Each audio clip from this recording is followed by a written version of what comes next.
uh, channel, and today I want to talk about TED Talk and that book that completely changed my perspective on memory. Feats of Memory Anyone Can Do by Joshua Foer. We often think that memory is something you are born with.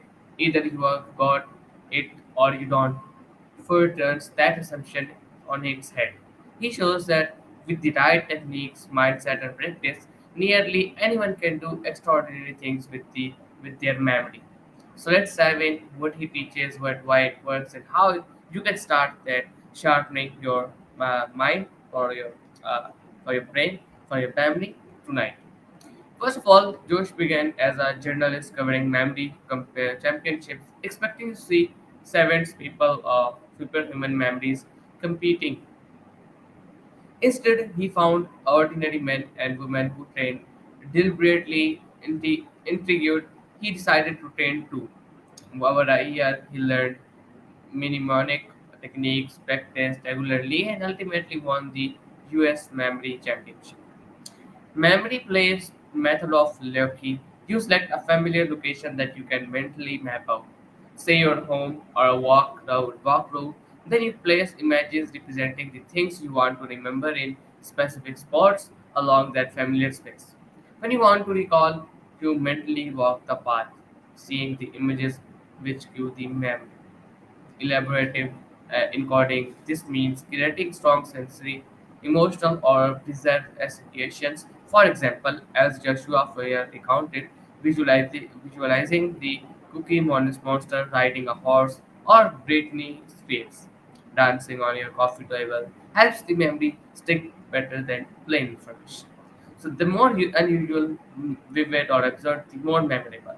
Because our brains are naturally very good at the remembering visual and spatial information, so over centuries, orators and memory champions have known that delivering speeches or memorizing text is easier than the map into spatial imagery.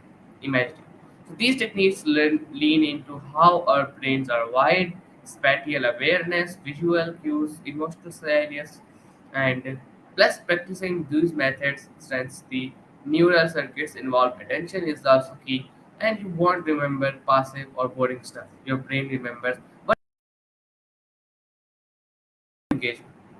So now, how can you apply daily needs, grocery lists, named at networking events, chores, when learning new material for study or work, create mental images tied to location you know well. When you introduce to someone, attach their name to a vivid image, then place that image somewhere in your place. Practice regularly, but in small doses. Even 5 to 10 minutes per day builds momentum. Then reflect, test yourself, recall without help, see what you forget and what you reinforced it. So, in summary, feats of memory anyone can do it. It's not just about the showing off; it's about the regaining control over what we remember and how we remember. For teacher, that or memory is not a passive storehouse. It is, but it is something we can train, shape, and use or bigger things than recalling the trivial facts. For remembering experiences, relationships, and values, if you try just one thing from his methods tonight, maybe build a small memory place and place 5 items in it.